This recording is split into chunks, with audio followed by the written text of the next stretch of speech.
大家好，歡迎嚟到舒心生活日常，我係欣欣。我之前喺機場從事相關工作，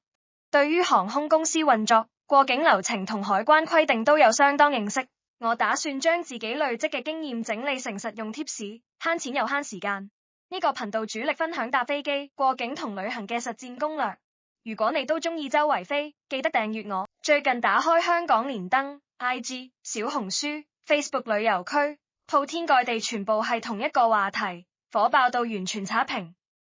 好多網民大肆討論，甚至斷言一句：香港機場快執笠，越來越唔抵用。深圳寶安機場已經全面爆殺香港機場。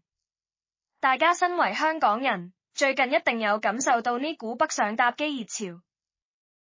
愈來愈多港人放棄就近行足幾十年嘅香港國際機場，寧願花時間北上深圳寶安機場搭飛機。網上流傳嘅講法極度吸引，簡直令所有精打細算嘅港人心動。由香港出發去深圳機場搭機，全程接駁超簡單，反正係需要 1.5 小時，機票連交通費，隨隨便便比香港機場平幾百，甚至上千蚊，慳錢效果直接拉滿。好多旅遊博主、資深網友紛紛出攻略、出實測，話呢個係2026年港人最抵、最實用嘅慳錢出行秘訣，冇之一。仲有大量網民留言附和，話自己親身試過，真係超平、超方便，完全顛覆咗以往大家搭飛機一定去香港機場嘅固有思維。但係今日我哋唔講吹捧，唔講誇大，唔講片面嘅網絡爽文，我哋用香港人最真實、最落地、最貼地嘅角度，同大家徹底拆解呢個爆火攻略。呢個講法聽落完美無瑕，慳錢又唔使煩，簡直係出行天花板。但係真實情況係咪真係咁着數？係真慳錢定係假抵玩？背後暗藏大量隱藏成本同出行風險。今日呢條片，我哋唔會淨係照搬網上攻略，我哋逐個步驟還原真實路線，拆解所有隱藏收費，計足時間成本，分析延誤風險，對比兩大機場真實優劣。最後話你知，到底邊啲人適合北上深圳搭機，邊啲人千祈唔好亂試，點樣先可以真正做到慳錢唔折騰。如果你都想出行慳錢，或者你曾經試過北上搭機踩坑，呢條片一定要睇足全程，絕對幫你避開99%嘅出行陷阱。首先，我哋完整還原而家網上瘋傳、人人轉發嘅港人北上深圳機場慳錢完整攻略，100%還原網民實測嘅真實流程，絕對唔剪片、唔美化。成個路線嘅完整邏輯係咁：香港市區出發北上深圳，順路內地短途遊或者直接直達深圳寶安國際機場搭機出發旅程完結落機之後，搭車直駁深圳灣口岸順利過關直達返香港市區。成個流程睇落暢通無阻，而且網民公開嘅價錢同時間，真係吸引到無法抗拒。我哋逐項同大家列清楚，等大家直觀感受下點解呢個攻略可以爆紅全港。第一，交通接駁成本極低。網民實測，深圳機場去深圳灣口岸嘅專車、接駁小巴，淨係需要10幾蚊人民幣，折合港幣先20零蚊，交通費平到離譜。第二，車程時間極短。由深圳寶安機場驅車前往深圳灣口岸，正常路面情況下，車程只需要20分鐘左右，超快直達，唔會長時間兜路。第三，過關效率高。深圳灣口岸相對落馬洲、羅湖、福田呢啲傳統口岸，平日人流更少，排隊時間更短，過關流程更加順暢。第四，返港速度快。成功過關之後，再搭短途交通，半個鐘之內就可以返到香港市區核心地段，全程計埋落車、過關、轉乘，網民號稱總時間都係 1.5 小時搞掂。而最核心，令所有人心動嘅重點，就係機票價格。同樣嘅航線，同樣嘅航空公司，同樣嘅出行日期，深圳機場出發嘅機票，價格普遍比香港機場平一大截。短途東南亞、國內航線可以平200-300蚊，長途歐美、澳洲航線，隨隨便便平500、上千蚊，差價極度誇張。所以表面上計數，呢個攻略簡直係完美公式，平一大截嘅機票加極低價嘅接駁交通等於穩穩妥妥慳大錢。亦都正因為呢個表面完美嘅結果，先至令無數港人紛紛效仿，寧願捨近求遠，放棄香港機場，專登北上深圳搭飛機。一時間深圳機場秒殺香港機場，香港機場性價比徹底崩塌呢類說法，鋪天蓋地遍佈各大社交平台。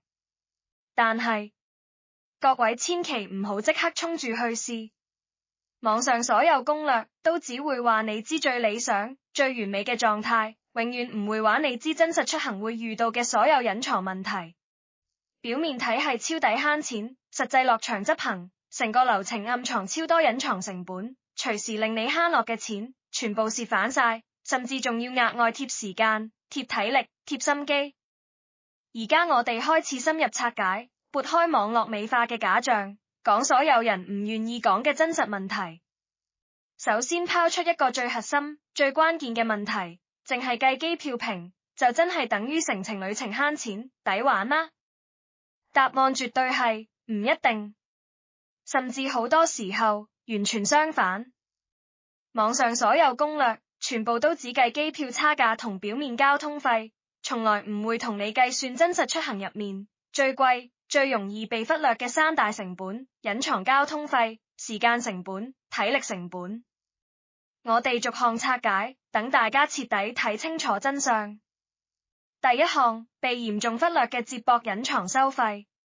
網民話接駁車10幾蚊人民幣，呢個價錢係單純車費，係最理想嘅平時票價，但係真實出行根本唔止。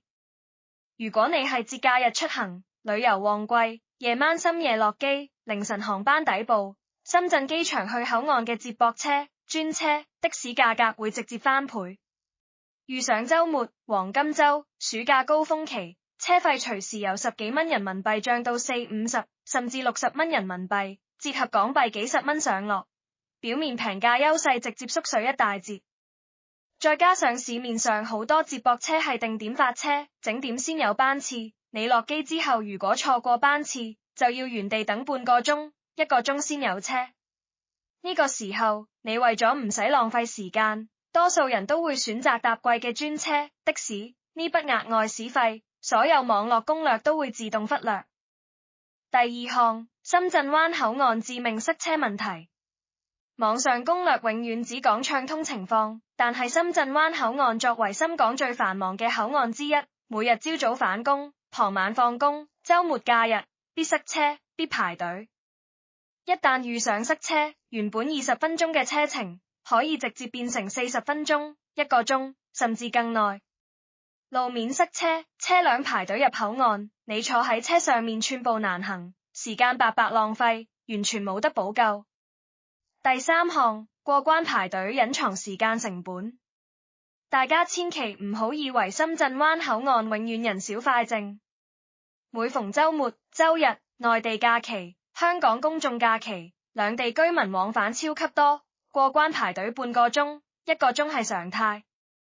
如果你係帶住行李、拖住篋，仲有小朋友、長者同行，企喺烈日之下，室內人堆入面長時間排隊，呢種體驗絕對唔係攻略入面講嘅輕鬆快捷。第四項，行李搬運嘅體力成本。呢個係所有輕裝出行博主永遠唔會提嘅痛點。網上大多數分享攻略嘅人，都係輕裝上陣，淨係背個袋，冇行李，冇拖篋。但係我哋正常出行、旅行、返鄉、外遊，邊有可能唔帶行李？拖住大細行李，拉住幾個篋，由落機、搵接駁車、搬上車、落車、入口岸、過安檢，再轉車返香港，成個過程需要反覆搬運行李。香港機場係落機直接接駁機場快線、的士、巴士，無需反覆轉乘過關。但係深圳機場返港，係多段式轉乘加過關，每一個步驟都需要自己手動搬運行李，體力消耗極大。而最貴、最不值錢，但係人人都有嘅，就係時間成本。好多人只計金錢上嘅慳錢，完全忽略時間先至係最貴嘅成本。你表面慳咗200-300、500蚊機票錢，但你額外付出嘅接駁、等車、塞車、排隊、搬行李嘅時間，隨隨便便2-3個鐘。對於打工一族、時間寶貴嘅人、假期有限嘅旅行人士，呢啲時間可以休息，可以陪家人，可以處理工作，可以規劃行程。為咗少少差價，用寶貴時間同體力去換，到底值唔值？呢個問題值得每一個人認真思考。好多時候，你以為自己慳錢，實際上只係用時間同體力換取金錢差價，算落根本唔抵。如果上面講嘅隱藏成本，你覺得都仲可以接受，可以忍，咁我哋而家講呢個攻略入面，最恐怖、最致命，隨時令你成個行程崩潰嘅計時炸彈——內地航班高頻延誤問題。首先講事實，講數據，唔講主觀感受。內地整體航班延誤率、備降率、取消率遠遠高於香港國際機場。原因好簡單，第一，內地空域管制比香港嚴格好多，每日都會出現流量控制、空域限流情況。第二，內地機場航班班次極度密集，調度壓力超大，一旦前序航班延誤，後續所有航班都會連鎖延誤。第三，內地天氣變化快，雷雨、大風、低能見度天氣都會直接觸發航班延誤甚至取消。香港機場雖然都會有延誤，但整體準點率、調度效率、應對能力依然遠超內地大多數機場，包括深圳寶安機場。而呢個北上搭機攻略最大嘅漏洞就係，成個路線嘅時間規劃完全建立在航班準點嘅理想前提下。一旦航班出現延誤，成個精心計劃嘅接駁流程會即時全面崩盤。我哋模擬一個最常見、最真實嘅場景，大家即刻明白個中風險。你原本買咗深圳機場傍晚落機嘅航班，規劃好落機之後即刻搭20分鐘車去深圳灣口岸，趕住口岸通行時間，順利過關返屋企，一切時間計得剛剛好，完美銜接。但係航班因為空域管制、天氣問題，直接延誤3個鐘。原本黃金接駁時間，直接變成深夜時段。首先，專車、接駁巴士班次大幅減少，甚至直接收車，你冇咗固定接駁交通。其次，就算仲有車，深夜車費大幅加價，價錢比平時貴1倍以上。更嚴重嘅係，一旦延誤到太晚，錯過口岸通行時間，你當日直接過唔到關，要滯留深圳過夜。原本計劃好嘅所有時間、所有預算、所有行程安排，瞬間全部亂晒，全部報廢。呢個時候我哋冷靜問一句最現實嘅問題，為咗慳區區幾百蚊機票差價，結果令自己多困幾個鐘，甚至滯留外地，額外俾酒店錢，浪費1日行程，到底值唔值？好多網絡攻略只會展示順利成功嘅案例，從來唔會展示延誤踩坑、滯留踩雷嘅失敗經歷。但係作為普通出行人士，我哋一定要將風險計入成本。航班延誤從來都係小概率，絕對唔係。夏季雷雨、冬季大風、日常空域限流，內地航班延誤係常態，唔係特例。呢個隨時會爆炸嘅計時炸彈，係北上深圳搭機最大、最容易被忽視嘅隱患。講完成本同風險，我哋實用至上，同大家全面對比而家3種最主流、最多港人使用嘅深圳機場返香港交通方式，逐個分析優劣、適用人群，等大家可以根據自己情況揀最啱自己嘅方案，唔使再盲目跟風。第一種，深圳機場接駁車加深圳灣口岸過關，網上最熱門攻略。呢個就係網上瘋傳嘅標準慳錢路線，優點非常明顯，交通費極平，路線簡單易明，新手都識行，正常情況下轉乘唔複雜。但係缺點我哋頭先都講得好清楚，極度睇天氣，極度睇路面狀態，極度依賴航班準點。一旦塞車、延誤、旺季人流多，成個體驗直接變差，時間成本暴增。適用人群純粹慳錢優先，冇趕時間，輕裝出行，冇大件行李，個人或者情侶出行，可以接受短時間排隊等候嘅朋友。第二種，深圳地鐵轉口岸返港。呢個方式好多人忽略，但係極適合特定人群。優點係絕對唔會塞車，時間超穩定，票價超平，幾乎零波動。最大缺點就係麻煩，好體力，轉乘多，唔適合帶行李。你需要由機場搭地鐵，轉線，落地鐵，行去口岸，排隊過關，全程大量步行。適用人群，淨係背袋，零大件行李，單人出行，時間充裕，唔怕行，想極致慳錢嘅朋友。如果係拖喼，帶小朋友，帶長者，千祈唔好揀呢個方式，絕對會折磨到崩潰。第三種，高鐵直達西九龍站。呢個係所有方案入面最穩定、最省心、最唔受外界影響嘅頂級選擇，冇之一。高鐵最大優點，唔怕路面塞車，唔受天氣影響，班次準點率極高，時間完全可控，體驗舒服，無需繁複轉乘。落機之後搭地鐵或者的士去深圳北站，高鐵直達香港西九龍，一地兩檢超方便，全程體驗遠比口岸過關舒服。缺點都好明顯，價錢比接駁車貴，需要提前買票，部分城市返深高鐵班次有限，旺季容易賣晒飛。而且相對於直接口岸返港，流程會多一步高鐵購票步驟。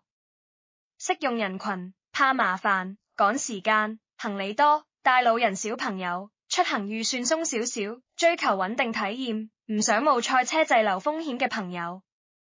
我哋最後做一個超實用總結，方便大家對號入座。如果你係極致慳錢派，時間大把，輕裝出行，揀機場接駁車加深圳灣口岸方案。如果你係怕麻煩，追求穩妥，一家大細出行，行李多，直接揀高鐵西九龍方案，絕對唔踩坑。如果你係單人出行，超級慳錢，唔怕行路，地鐵轉口岸方案最抵。永遠記住，出行冇最好嘅方案，只有最適合自己嘅方案。唔好盲目照搬網上攻略，人哋適合嘅未必適合你。2100 2600深港機場深度對決，粉碎網上誇大言論。講完交通攻略，我哋今日徹底回應網上最大嘅熱議話題：深圳機場真係已經全面超越，徹底爆殺香港機場。香港機場真係淪落，冇人用。近期好多文章、短片、貼文都大肆吹捧深圳寶安機場新、大、平、勁，反踩香港機場舊、細、貴、落後，話香港機場優勢不再，即將被深圳全面取代。今日我哋中立、客觀，逐點拆解，粉碎所有誇大、片面嘅網絡言論。第一點，機場設施新舊對比。無可否認，深圳寶安機場整體設施、大廈裝修、候機環境、硬件設備，確實比香港機場新淨、氣派、空間更闊落。香港機場運作多年，部分區域設施老化、空間擁擠，呢個係不爭嘅事實。但係，新唔代表全面優勝。機場嘅核心功能係安全、高效、穩定輸送旅客同航班，唔係純粹睇裝修靚唔靚、設施新唔新。香港機場多年以來，國際航班覆蓋率、國際轉機能力、航班調度穩定性、國際認可度，依然係亞洲頂級水平。深圳機場硬件新，但係國際航線覆蓋、遠程航班選擇、國際轉機便利性，依然遠遠追唔上香港機場。對於好多國際長途航班，香港機場依然係獨家選擇，深圳機場根本冇得替代。第二點，機場餐飲物價對比。好多網民話深圳機場餐飲平，選擇多，香港機場餐飲超貴，難食，以此證明深圳機場更好。呢個講法非常片面，完全唔夠專業。全世界所有國際機場，餐飲、零售物價一定比市區貴，呢個係全球常規，唔係香港機場獨有問題。深圳機場餐飲平少少，只係相對優勢，並唔係核心競爭力，更加唔足以證明一個機場優劣。我哋揀機場出行，睇嘅係航班、安全、效率、接駁，唔係睇邊個機場食飯平。用餐飲物價判斷機場好壞，本身就係一個錯誤邏輯。第三點，地勤服務對比。好多人話深圳機場服務好，香港機場服務差，其實呢個係超級大誤區。大家一定要知，無論深圳機場定係香港機場，大部分地勤、櫃檯、登機服務人員都係航空公司直屬團隊，並非機場管理團隊。你遇到嘅服務態度好壞、效率高低，取決於你坐嘅航空公司，唔係取決於機場本身。所以絕對唔可以一竹篙打一船人，話深圳機場服務一定好，香港機場服務一定差，呢個講法完全唔客觀、唔真實。第四點，最核心、最殺招嘅交通接駁優勢，呢個係深圳機場永遠無法追上香港機場嘅絕對優勢。香港機場真正做到落機即市區，落機即返屋企。你喺香港機場落機，無需過關，無需轉乘跨境交通，無需擔心塞車，無需排隊。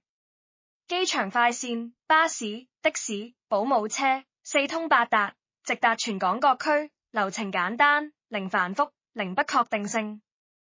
但係深圳機場返港，永遠離不開過關、排隊、跨境轉乘、受口岸時間限制呢個最大掣肘。無論深圳機場硬件幾新，物價幾平，呢個跨境出行嘅天然門檻永遠無法消除。所以我哋最後客觀立場總結，我絕對唔認同深圳機場全面擊敗香港機場呢種極端講法。深圳機場的確有自己嘅優勢，機票平，硬件新，本地交通方便，物價親民，適合預算有限、追求性價比嘅出行人士。但係香港機場嘅國際性、穩定性、便捷性、零過關優勢、航班選擇豐富度，依然係無可替代。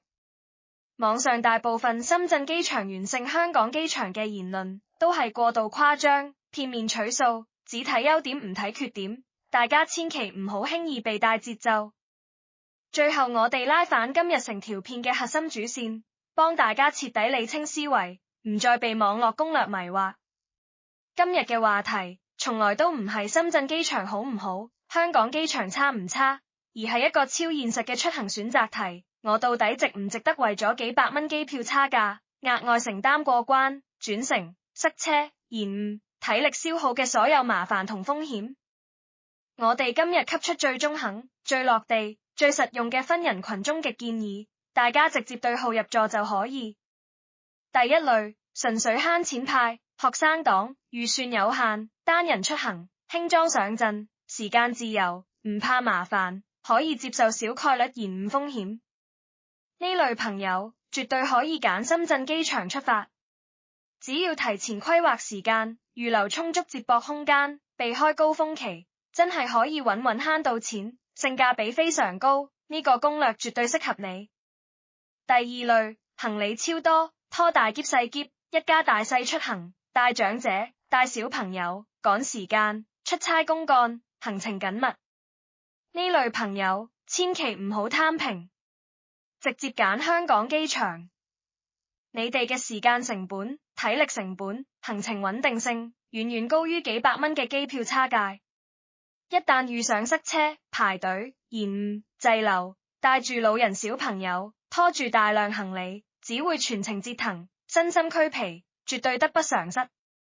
貴少少換取省心、穩定、便捷，絕對係最抵嘅投資。第三類，時間充裕，想平衡慳錢同舒服，唔趕行程，想體驗新交通方式。呢類朋友可以優先考慮深圳出發加高鐵返港嘅組合方案，慳到機票錢之餘，又可以最大限度降低塞車、過關、延誤風險，穩定性同性價比平衡得最好。最後我哋講出今日最重要、最核心嘅一句總結：永遠唔好淨係睇機票平就盲目衝，真正嘅出行性價比係機票價格加交通費加時間成本加體力成本加風險成本，全部加埋先係真實總成本。網上攻略只會話你知最理想嘅慳錢結果，但係真實出行風險同變數永遠無法預測。聰明嘅出行從來都唔係一味攤平，而係識得計足所有成本，揀最適合自己、性價比最高、體驗最好嘅選擇。講到最後，都想問下屏幕前嘅各位觀眾，真心同大家互動下，如果係你哋，你會唔會為咗慳幾百蚊機票錢，願意北上深圳機場搭飛機，接受過關轉乘嘅麻煩同不確定性？定係你寧願貴少少，直接香港機場出發，求個舒服、省心、快捷、零風險？歡迎大家喺留言區大力分享。無論係你親身北上搭機嘅真實踩坑經歷、超抵慳錢心得，定係你一直堅持香港機場出行嘅原因，都可以留言話我知，大家一齊交流，一齊參考。如果覺得呢條片嘅真實拆解、乾貨分析幫到你，徹底幫你避開網絡攻略陷阱，記得即刻點 like、subscribe、開啟鐘鈴。後續會繼續同大家拆解更多大灣區出行攻略、隱藏陷阱、慳錢秘訣，等大家出行可以慳錢唔折騰，舒服又抵玩。